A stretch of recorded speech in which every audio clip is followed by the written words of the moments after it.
नमस्कार साहित्य प्रेमियों। आपका स्वागत है सागर चैनल में। आज हम लेकर आए हैं मुंशी प्रेमचंद जी की लिखी कहानी तत् वह भेद अमृत के मन में हमेशा जो कात्यों बना रहा और कभी न खुला। न तो अमृत की नज़रों से न उसकी बातों से और नरंगडंग से ही पूर्णिमा को भी इस बात का नाम को भी भ्रम हुआ कि साधारण पड़ोसियों का जिस तरह बर्ताव होना चाहिए और लड़कपन की दोस्ती का जिस तरह निभाव होना चाहिए, उसके सिवा अमृत का मेरे साथ और किसी प्रकार का संबंध है या हो सकता है। बेशक जब वह घड़ा लेकर कुएं पानी खींचने के लिए जाती थी तब अमृत भी ईश्वर जाने का से वहां आ पहुंचता था और जबरदस्ती उसके हाथ से घड़ा छीनकर उसके लिए पानी खींचता था। और जब वह अपनी गाय को सानी देने लगती थी तब वह उसके हाथ से भूसे की टोकरी ले लेता था और गाय की नांद में सानी डाल देता था। जब वह बनिए की दुकान पर कोई चीज लेने जाती थी तब अमृत भी अक्सर उसे रास्ते में मिल जाया करता था और उसका काम कर देता था। पूर्णिमा के घर में कोई दूसरा लड़काया आदमी नहीं था। उनके पिता का कई साल पहले परलोकवास हो चुका था और उसकी मां पर्दे में रहती थी। जब अमृत पढ़ने लगता तब पूर्णिमा के घर जाक रपूछ लिया करता कि बाजार से मंगवाना तो नहीं है। उसके घर में खेती बाड़ी होती थी, गायें भैंसें थीं और बाग बगीचे भी थे। वह अपने घर वालों की नजर बचाकर फसल की चीजें सौगात के तौर पर पूर्णिमा के घर दे आता था। लेकिन पूर्णिमा उसकी इन खातिरदारियों को उसकी भलमनसाहत और खाने पीने से संतुष्ट होने के सिवा और क्या समझे और क्यों समझे। एक गांव में रहने वाले चाहे किसी प्रकार का रक्त संबंध या कोई रिश्तेदारी न रखते हों, लेकिन फिर भी गांव के रिश्ते से भाई बहन होते ही तो हैं। इसलिए इन खातिरदारियों में कोई खास बात न थी। एक दिन पूर्णिमा ने उससे कहा भी कि तुम दिन भर मदरसे में रहते हो, मेरा जी घबराता है। अमृत ने सीधी तरह से कह दिया, क्या करूं, इम्तिहान पास आ गया है। मैं सोचा करती हूं कि जब मैं चली जाऊंगी तब तुम्हें कैसे देखूंगी और तुम क्यों मेरे घर आओगे। अमृत ने घबराकर पूछा, कहाँ चली जाओगी। पूर्णिमा लजा गई। फिर बोली, जहां तुम्हारी बहनें चली गईं, जहां सब लड़कियां चली जाती हैं। अमृत ने निराश भाव से कहा, अच्छा यह बात। इतना कहकर अमृत चुप हो गया। अभी तक यह बात कभी उसके ध्यान में ही नहीं आई थी कि पूर्णिमा कहीं चली भी जाएगी। इतनी दूर तक सोचने की उसे फुर्सत ही नहीं थी। प्रसन्नता तो वर्तमान में ही मस्त रहती है। यदि भविष्य की बातें सोचने लगे तो फिर प्रसन्नता ही क्यों रहे। और अमृत जितनी जल्दी इस दुर्घटना के होने की कल्पना कर सकता था, उससे पहले ही यह दुर्घटना एक खबर के रूप में सामने आ ही गई। पूर्णिमा के ब्याह की एक जगह बातचीत होगी। अच्छा दौलतमंद खानदान था और साथ ही इज्जतदार भी। पूर्णिमा की माँ ने उसे बहुत खुशी से मंजूर भी कर लिया। गरीबी की उस हालत में उसकी नज़रों में जो चीज़ जब सबसे ज़्यादा प्यारी थी वह दौलत थी। और यहाँ पूर्णिमा के लिए सब तरह से सुखी रहकर जिंदगी बिताने के सामान मौजूद थे, मानो उसे मुहमांगी मुराद मिल गई हो। इससे पहले हमारे फिक्र के घुली जाती थी। लड़की के ब्याह का ध्यान आते ही उसका कलेजा धड़कने लगा था। अब मानो परमात्मा ने अपने एक ही कटाक्ष से उसकी सारी चिंताओं और विकलताओं का अंत कर दिया। अमृत ने सुना तो उसकी हालत पागलों की सी हो गई। वह बेतहाशा पूर्णिमा के घर की तरफ दौड़ा, मगर फिर लौट पड़ा। होश ने उसके पैर रोक दिए। वह सोचने लगा कि वहां जाने से क्या फायदा, आखिर उसमें उसका कसूर ही क्या है। और किसी का क्या कसूर है। अपने घर आया और मुंह ढंका कर लेट रहा। पूर्णिमा चली जाएगी, फिर वह कैसे रहेगा। वह विचलित सा होने लगा। वह जिंदा ही क्यों रहे, जिंदगी में रखा ही क्या है। लेकिन यह भाव भी दूर हो गया और उसका स्थान लिया उस निस्तब्धता ने जो तूफान के बाद आती है। वह उदासीन हो गया। जब पूर्णिमा जाती ही है तो वह उसके साथ कोई संबंध क्यों रखे, क्यों मिले जुले।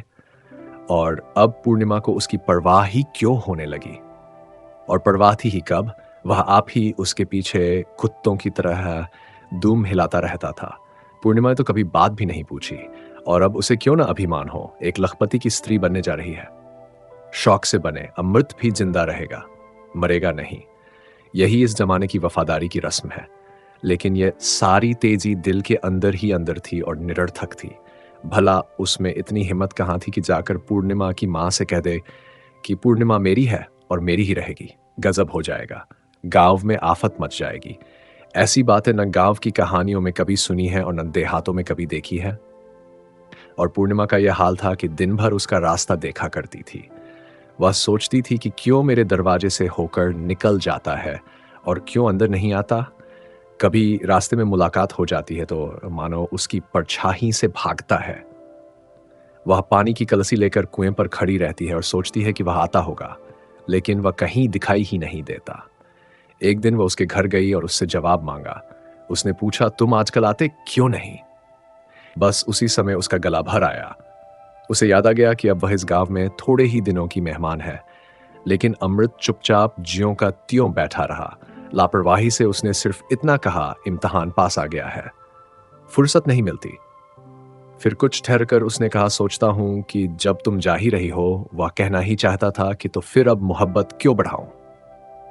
मगर उसे ध्यान आ गया कि बहुत मूर्खता की बात है। अगर कोई रोगी मरने जा रहा है तो क्या इसी विचार से उसका इलाज छोड़ दिया जाता है कि वह मरेगा ही। इसके विपरीत ज्यों ज्यों उसकी हालत और भी ज्यादा खराब होती जाती है, त्यों लोग और भी अधिक तत्परता से उसकी चिकित्सा करते हैं। और जब उसका अंतिम समय आ जाता है, तब तो दौड़ धूप की हद ही नहीं रहती।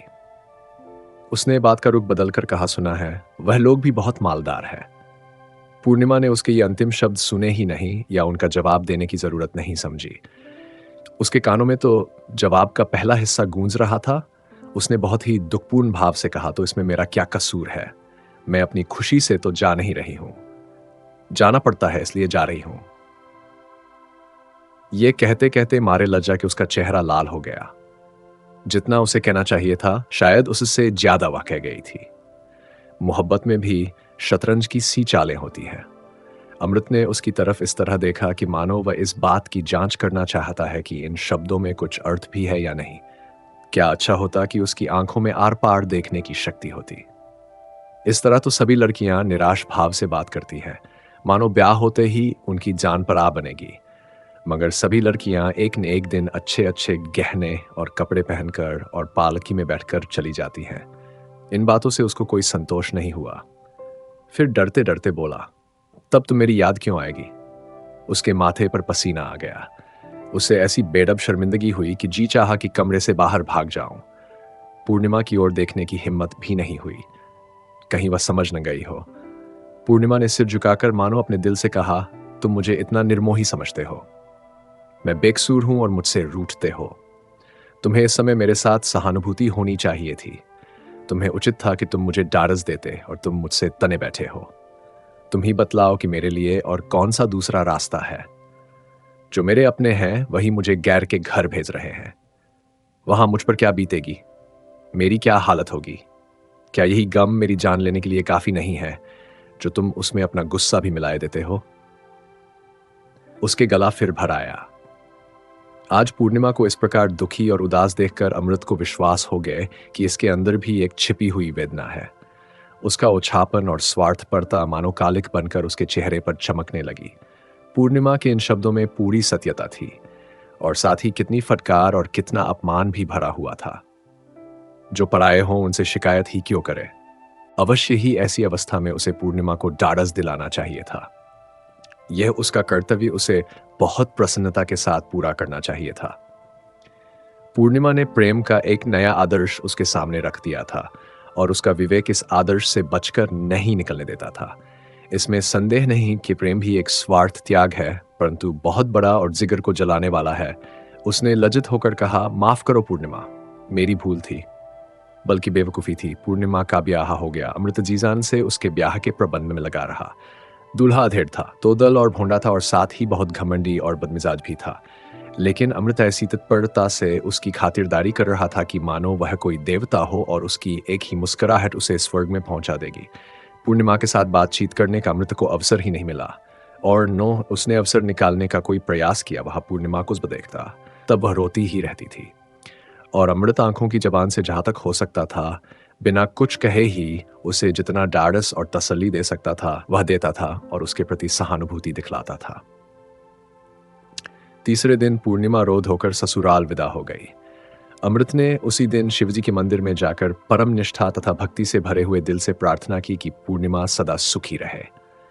जब नया और ताजा गम हो तो फिर इधर उधर के और फालतू विचारों का भला कहां प्रवेश हो सकता है। दुख तो आत्मा के रोगों का नाशक है, परंतु मन में उसे एक तरह की शून्यता का अनुभव हो रहा था, मानो अब उसका जीवन उजाड़ हो गया था। अब उसका कोई उद्देश्य या कोई कामना नहीं रह गई थी।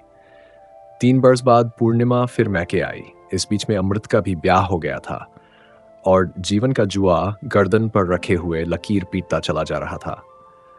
परंतु उसके मन में एक ऐसी अस्पष्ट सी वासना दबी हुई थी, जिसे वह कोई स्पष्ट रूप नहीं दे सकता था।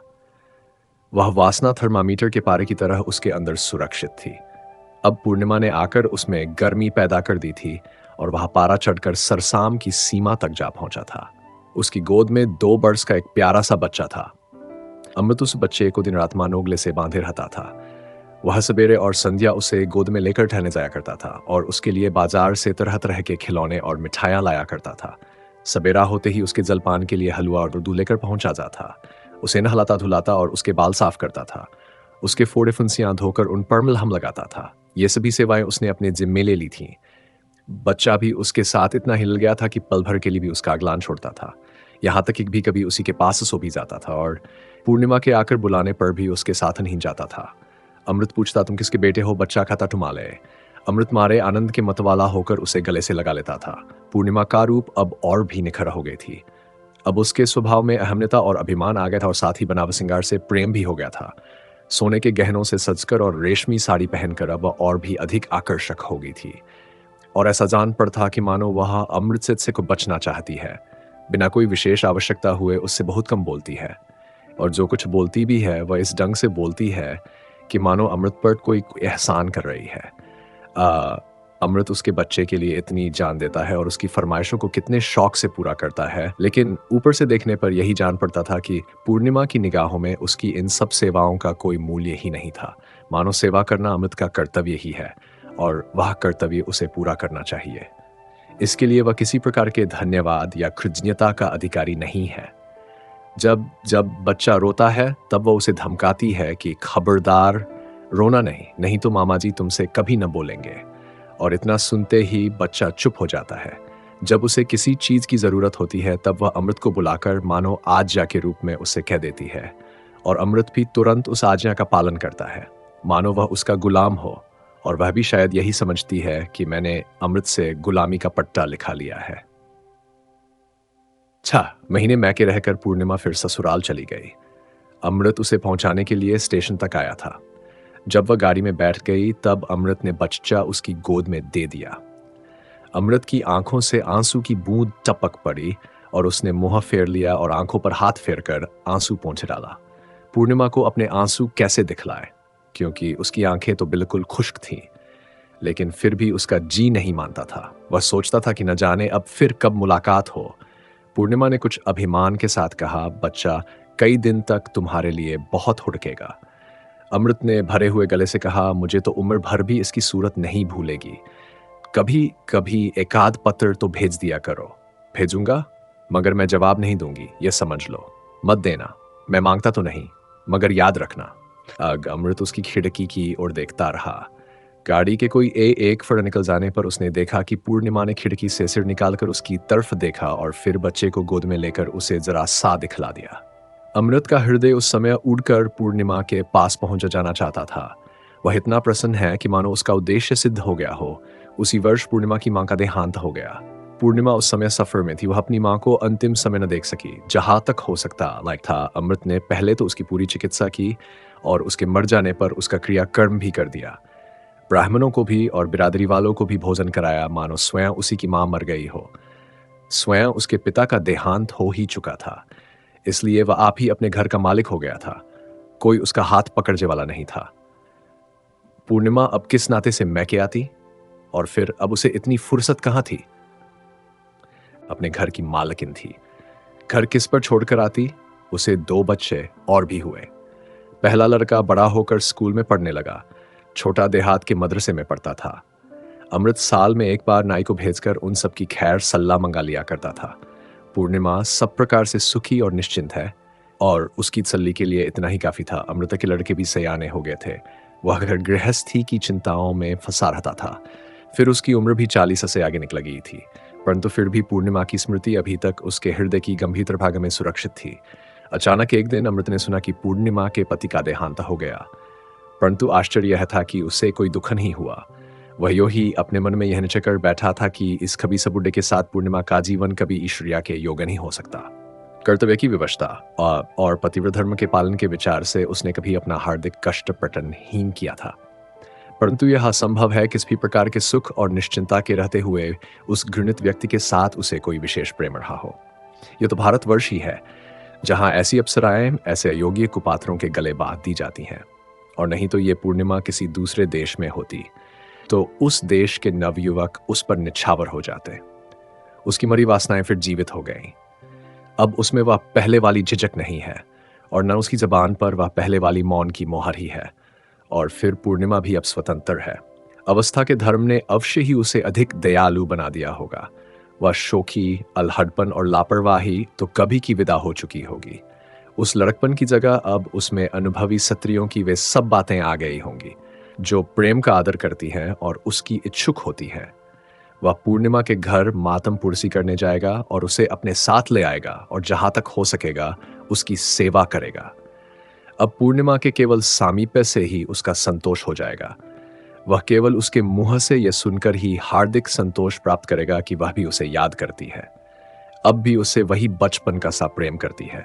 20 साल पहले उसने पूर्णिमा की जो सूरत देखी थी, उसका शरीर भरा हुआ था, गालों पर लाली थी एंड अंगों में घुमलता थी। उसकी खिंची हुई ठोड़ी थी जो मानो अमृत के भरे हुए कुंड के समान थी। उसकी मुस्कुराहट मादक थी।